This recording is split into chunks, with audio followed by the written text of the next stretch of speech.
Puspusan ng pagtitraining ng 4 na kapuso actress na gaganap ng mga sangre ng inaabangang Encantadia. Excited na rin si Kapuso Primetime Queen Marian Rivera sa kanyang bagong morning talk show. Makibalita tayo kay Luan May Rondina. Bukod sa pagganap niya bilang inang reyna sa inaabangang Encantadia, excited na rin si kapusong primetime queen Marian Rivera na makasama tayong lahat tuwing umaga sa kanyang bagong talk show. Blessing din daw na may tuturing para sa kanya ang kaliwat ka ng endorsement offers. Hindi lang sa kanila ni Dingdong, kundi pati na sa cute nilang panganay na si Baby Z. Hindi siya iyakin na bata. Sabi ko nga, nag-time out lang kami para magdede siya sa akin. Tapos, dire-diretso, smile pa rin siya ng smile. All out naman sa pagtitraining ang 4 na sangre bilang paghahanda sa remake ng hit fantaseryeng Encantadia.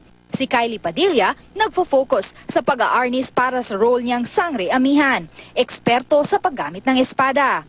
Todo ensayo na rin sa pag-aawit si Gabby Garcia na gaganap naman bilang sangre Elena. Habang tutok sa cardio training si Sanya Lopez na magbibigay buhay sa palaban na role ni Sangre Danaya. Bukod naman sa pag-gym, nagre-research na raw si Glyza de Castro para mas maging fierce sa pagganap niyang Sangre Pirena. Luan May Rondina, Nagbabalita, Pilipinas.